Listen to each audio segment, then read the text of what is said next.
Hi guys, welcome back to my channel. So today I'm going to be doing my first ever Q&A video for you guys. Now I didn't do like an Instagram or like a video where I had you guys comment questions. I have just gotten a ton that I've been like screenshotting over the past couple of months that I wanted to answer on camera. I have gotten back to most of you on your questions, but I felt like it was things I wanted to kind of share with everybody because they're questions I've kind of gotten a lot of. And I've been wanting to film this video for a while, but recently I've gotten a ton more questions of stuff like repetitive questions. So it's just some stuff I just wanted to answer on camera so that you guys could get to know me a little bit better. I love watching these videos, so I hope that you guys enjoy it. I have them screenshotted on my phone, so I'm just gonna go ahead and go through them. The first question, and one that I get a ton, is what's my ethnicity and how old am I? So I am 25, I just turned 25 in May. I'm half Greek, and then I'm half like Eastern European from a bunch of different places in Europe on my dad's side of the family. So I definitely get like the olive complexion. People ask me about that all the time, like how are you so tan sometimes? I get that question, and it's definitely because I'm half Greek.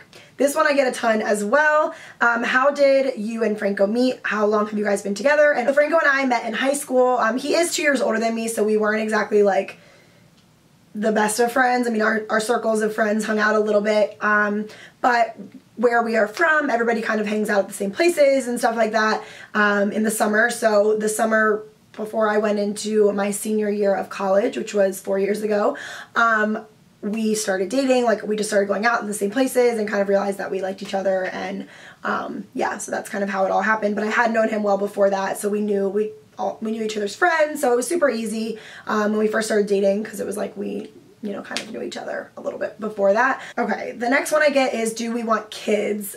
Yes, we do, but not yet. We obviously want to get married first, just because we're planning a wedding and stuff right now, so we want to do that. And then I definitely want to at least be married for like, I don't know, at least a year, I think. I mean, obviously God's plan is bigger than my plan and better than my plan, so I don't know, but we would love to have children after we finish our wedding and kind of settle and possibly move. We live in a city right now, so it would be a little challenging, maybe not when they were babies, but as they get older it would be challenging here. There's just not a ton of parking. It's really hard to get around. We definitely do. And how many kids do we want is the follow-up question.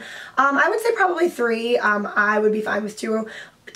Franco would probably want like 6, so I think we'll probably meet somewhere in the middle and be around 3, but again, who knows what will happen. You never know. It's not something I totally think you can control, so whatever we are blessed with, we will be happy. The next one that I get a lot, and I've gotten this one in email a couple different times, so I have responded to the 2 most recent ones that I got, but why did you start your YouTube channel, and should I start one too, and is it my full-time job?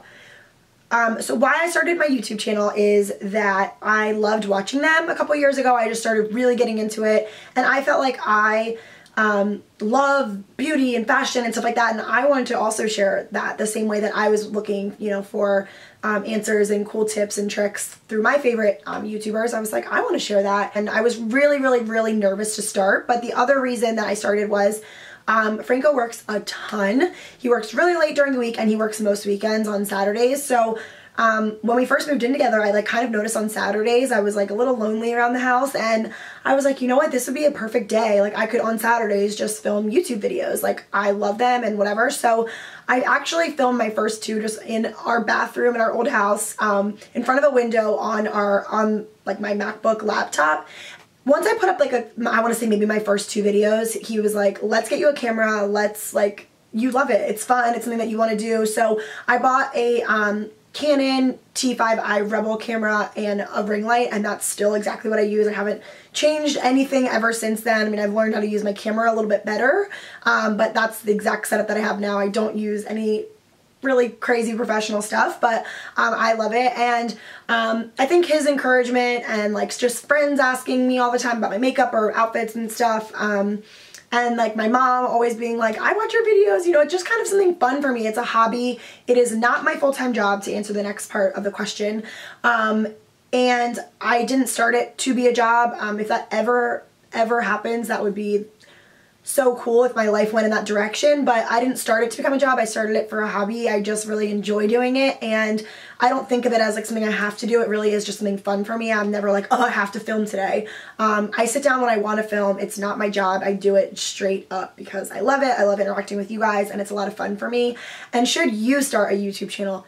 Yes. The answer is yes. I think if you have something that you want to share, I think it's such a great avenue and like way to get kind of, I don't know, like just feel like a little community around yourself. And it's really fun as well for me. But if it's not something that you really, like if you're terrified to do it, I totally get that. I was so scared to post my first video. I was just scared people would be like mean or whatever. But that stuff doesn't bother me. I really just enjoy it. I do it for fun. If you have like a passion that you want to share, it doesn't have to be beauty. It doesn't have to be makeup. It can be anything. Why not? It's fun. So at least try it. And if it's not your thing, you cringe watching your video, you can stop. But why not? And also for a lot of people asking like, is the YouTube market saturated? Of course it is. Everything is, right? There's 1,000,001 different brands of everything. Jeans, I mean, like, think about it. Anything that you do, you know, there's 1,000,000 options for things. There's 1,000,000 different electricians. There's 1,000,000 plumbers. There's 1,000,000 different YouTubers. That's fine. But you're going to connect with a certain audience and they're going to connect back with you. And if you have something to share, then you should definitely share it. And I definitely encourage you to. And if you're scared, I say just try anyways. Kind of push yourself out of your comfort zone. It's a really great thing to do, I think. And I am so happy that I did that. I really, really enjoy it. And it's brought me so much joy to my life. So I would love for other people to be able to get that same joy and to do it and to not be scared because there's other people that are doing it too. That's okay. Okay, I've gotten some questions about my lash extensions. Yes, I got lash extensions. I can do a whole video on that if you guys want. I get questions about like lengths and stuff. I don't really know. I found a lash artist that I completely 100% trust. She's awesome. I literally just go to her. I say I want like a little bit of a cat eye, so a little bit longer on the outsides, faded in. I like them super full and long, and that's exactly what she gives me. I don't know details. I know that they're silk. They're not mink. And I get them filled about every 3 weeks. I need to fill right now, speaking of. But yeah, I love them. And for people asking like how much they cost, it completely depends. My lady charges you, it's cheaper to get a 2-week fill than it is to get a 3-week fill than it is to get a 4-week fill. So it's different every time. And it depends on the types of lashes you want when you go. But I would definitely suggest that you find somebody that you can trust. Just try and see if you can see some of her work or his work, whoever's doing them. I did that, like I found them on Instagram and then looked at a bunch of different people that they did and like noticed that I really liked the way that she did it. Have they damaged my natural lashes? I'm not sure because I haven't taken them off, but basically the way that they fall out is with your natural lashes, which shed anyways, so I think not. I think new ones grow in, but maybe if you don't take care of them, I'm sure that they could. I try and comb through mine like multiple times a day and don't sleep on my face or do anything crazy to mess them up. Favorite places to online shop. I do a lot of shopping online. I love to shop on Nordstrom online. I love to shop on Revolve. I love Lulu's. I love ASOS. I do a lot of Forever 21 shopping online also just because I actually like it online better than in store. But some stores I like better in store, like Zara. I do not like their online website at all and I love shopping there in store. So everything is different for me, but I do a lot of online shopping and I really like those main websites that I talked about. Oh, and Misguided. I really like Misguided and Topshop.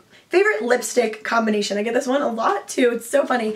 Okay, so my favorite lip liner of all time is the YSL. I want to say it's like the number 13. I could be wrong. It's like the most perfect lip liner in like a brownie nude shade. And then my favorite all-time lipstick is a NARS lipstick. It's in the shade Barbara.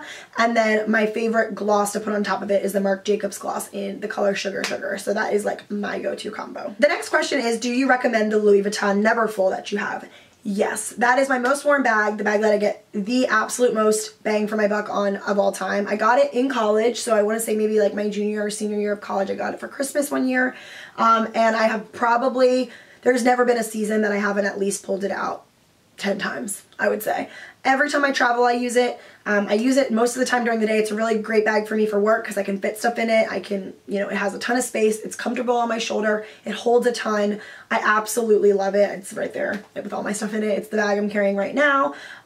It's not my like daytime bag or anything. If I'm running errands, it's definitely a little bit bigger than I would need. But for like my catch-all, my carry-all, I absolutely love it. The next one that I got, and I did answer this person, was, could you give me some dating advice and how you found Franco? I definitely want to find someone but haven't had much luck. So for me, I think, and I know this sounds like so cliche, I'm sure everybody says this, but I found Franco the minute I stopped looking for a relationship. I think for a while before him, I really did want a relationship. I wanted to find someone who treated me right, who was like good for me and we could do fun things together and just kind of have that bond with someone. And that really never worked for me. I kind of just decided to let all that go and be like, who cares? I'm in college, I have great friends, I have great family, let's just go enjoy. Like, it was the summer, it was about to be the summer. I was like, I'm not worrying about a thing. And I will probably tell you, I actually went on family vacation for 2 weeks in Greece.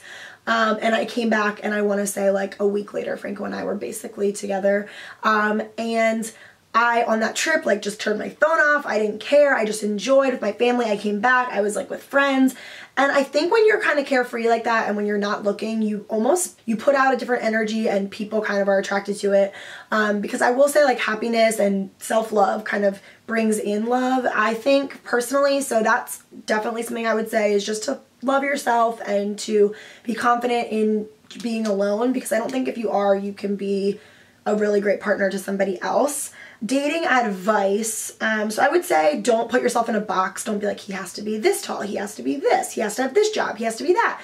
Because I think if you do that, you will miss out on somebody that really you could love. And then also, I think just be yourself, because you don't want someone to fall in love with the person that you are pretending to be, because eventually you get comfortable and you will become yourself and then things may not mesh. I was very open and honest with Franco from the beginning, and he was with me, and it was kind of like, take me like I am or don't, and he did and I did, and it's worked out really, really well for us, and we're super happy together, and he's my absolute best friend. So I think just kind of be yourself, so that you attract somebody who loves that version of you, because that's the version that is meant to be loved. What is the cross necklace that you always wear? So you guys asked me about this a ton. So this little M and chain is from Neiman Marcus. I'll see if I can link it down below. I don't remember the designer, but I've had it for a long time. And why do I wear an M? I got also. And it's for my mom, my dad, my brother, both my grandmas, and my great-grandparents. All name starts with an M. And my sister's middle name is an M. So yeah, it's just like for my family, basically. And then the cross is my brother's baptism cross. So when he got baptized as a baby, this was the cross that his godparents gave him, and it's so tiny and he doesn't wear it, so he gave it to me to wear, and I absolutely love it. I wear it every single day. The next question, how many siblings do you have? I have a brother and a sister. They're both older than me. I love them so much. They're like my very best friends. I got a question of who are the little babies that are always in your Snapchat. Those are my nephews. I have 2 nephews. My sister has 2 little boys, and I love them so much. Okay, the next one that I got is, will you be sharing wedding details? So yes, I have started a series. It's called the Here Comes the Bride series, and I've only done 1 video, and it was just like about being engaged and what happens next. I am going to be sharing a ton. I'm going to visit my venue and do like a walkthrough, so I'll film some of that, and I'll show you how I picked it and what I picked and everything like that. I will do like different vendor stuff that I'm doing, how I'm going to ask my bridesmaids, what to wear to an engagement photo shoot. I'll try and get all that stuff in, but I will have regular content coming in as well if you're not a bride, so that you're not like forced to watch that stuff if you don't want to, but I definitely watched it before I was a bride. I love wedding content, so there will be. And will I be having a videographer, and will I upload my wedding video? Yes and yes, as long as it's a piece that I love and I want to share and I'm still here and doing it by then. Yes, I certainly will. We're not getting married till next year, so it won't be for a while, but we certainly will share with you guys. Okay, so that is it for my Q&A. I hope that you guys enjoyed it, and if you guys want me to start, you know, incorporating these in a little bit more, I certainly will. Thank you guys so much for all the love that I've received lately. I've gotten a ton of emails from you guys, and I just really appreciate it. I love when you guys ask me questions and getting back to you and interacting with you. So thank you so much. I love you so much, and I will see you in my next video. Bye!